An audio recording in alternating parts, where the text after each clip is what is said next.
ममता को तो शर्म आनी चाहिए। एक तरफ वो अपने आप को महिला कहती है, दूसरी तरफ महिला विरोधी कार्य कर रही है।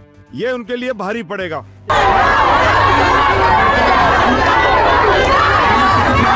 आने वाले इलेक्शन में विपक्ष के खिलाफ महिलाएं इसका अच्छे तरीके से जवाब देंगी।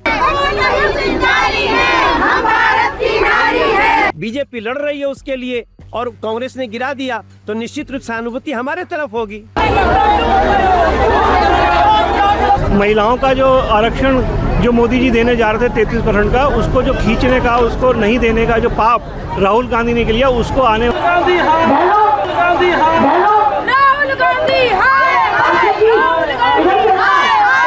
सालों से जिस तरह महिलाओं को बरगला कर उनका वोट लेते रहे हैं, कल इन्होंने अपनी जो इनकी नीयत और करने का जो है वो सामने आया है इनका।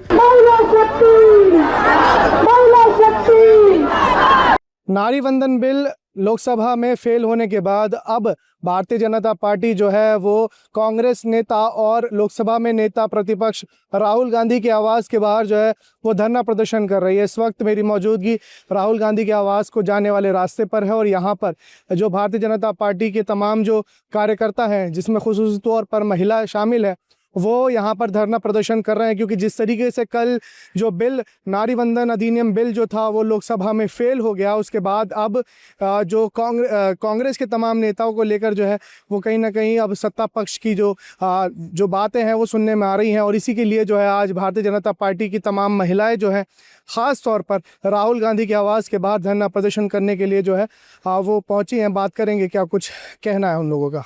आज आप लोग यहाँ एकत्रित हुए हैं, किस तरीके से देश की आधी आबादी इस बिल के पास होने को लेकर क्या कुछ कहती है और क्या सोचती है?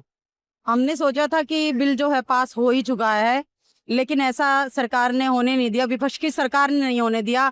आधी आबादी को उन्होंने हमेशा एक ही साइड रखा है, कभी उन्होंने एक समान उनको दर्जा दिया ही नहीं है।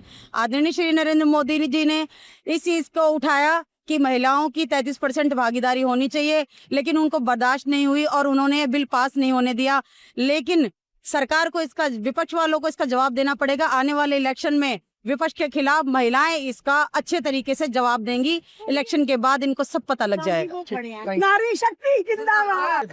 अब अगर आपने इसको गिराया तो पक्का हम जन जन तक जाएंगे, बहनों तक जाएंगे और जो आपने बहनों का हक रोका है उसको हम बताएंगे। गांधी का कहना है कि अगर बिल पास हो जाता तो आपको क्रेडिट मिलता और हार जाते तो आप सिंपैथी गेन कर रहे हैं। क्रेडिट किसको कहते हैं? आपने नहीं चाहा तो पास नहीं हुआ, तो आप अगर पास कर देते तो क्रेडिट आपको भी मिलता ना भैया। क्रेडिट कोई डब्बे में बंद चीज थोड़ी होती है कि दिखती नहीं है।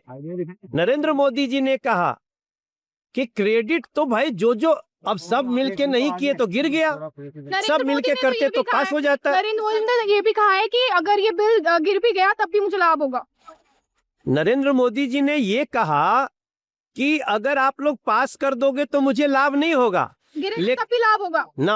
हाँ, गिरेगा तो जरूर। हम लोग जनता क्या सोचेगी कि बीजेपी लड़ रही है उसके लिए और कांग्रेस ने गिरा दिया तो निश्चित रूप से सहानुभूति हमारे तरफ होगी। आज प्रदर्शन आप लोग कर रहे हैं, विपक्ष कह रहा है कि अगर आपका मन इतना ही साफ है, महिलाओं के लिए इतने हितैषी है, तो जितनी सीट अभी है उसी को लेकर क्यों रिजर्वेशन लागू नहीं हुआ? देखिए, हर समय की परिस्थिति अलग होती है। जितनी सीट का जो परिसीमन होने के बाद ही तो इसका होगा ना। आज 543 की बात करते हैं, लेकिन जो 850 सीटें होंगी, महिलाओं को असली रिप्रेजेंटेशन तो तभी मिलेगा ना। परिसीमन की अगर वो बात करते हैं, आज कितनी सीटें ऐसी हैं कि जहां पर 25 लाख से ज़्यादा वोटर हैं और वही एक लोकसभा का सांसद 16 लाख पे बात करता है, तो परिसीमन होना भी जरूरी है। और जिस प्रकार से कल महिलाओं का जो आरक्षण जो मोदी जी देने जा रहे थे 33% का, उसको जो खींचने का, उसको नहीं देने का जो पाप राहुल गांधी ने किया, उसको आने वाले समय में भुगतना पड़ेगा। देश की आधी आबादी जो महिलाएं हैं, उनका जो उन्होंने हक छीना है, इसका उनको कहीं ना कहीं नतीजा भुगतना पड़ेगा। ओबीसी महिलाओं को आरक्षण नहीं देने की बात कहते हुए विपक्ष जो हंगामा कर रहा है, कह रहा है कि ओबीसी ये बहाना है उनका, किसी ना किसी तरीके से ये बिल पास ना हो, और इसके अलावा और कोई बात नहीं है। आज हमारे प्रधानमंत्री ओबीसी स्वयं है, तो ये किस प्रकार की बातें करते हैं? ये सिर्फ बिल पास ना करने का बहाना है। आप क्या कहेंगे जिस तरीके से प्रदर्शन है? देखिए, जिस तरह का कल पार्लियामेंट में हुआ, ये इसको पूरे देश की महिलाएं हमेशा याद रखेंगी।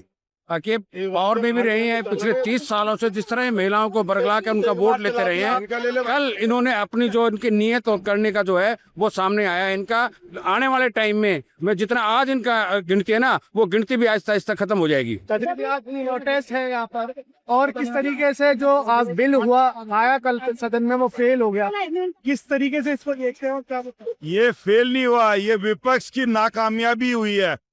और आने वाले समय के अंदर भारत की नारी इसका जो जवाब देगी, और ये बिल एक दिन जरूर पास होगा, और इसका खामियाजा जो विपक्ष की सत्ता है, विपक्ष के जो लोग हैं, उनको भुगतना पड़ेगा। आज ये इतना जन आक्रोश हमारी बहनों में पूरे भारत के अंदर इस कांग्रेस और राहुल गांधी के खिलाफ, जो लालू की पार्टी के खिलाफ और समाजवादी पार्टी के खिलाफ, और ममता को तो शर्म आनी चाहिए। एक तरफ वो अपने आप को महिला कहती है, दूसरी तरफ महिला विरोधी कार्य कर रही है। ये उनके लिए भारी पड़ेगा।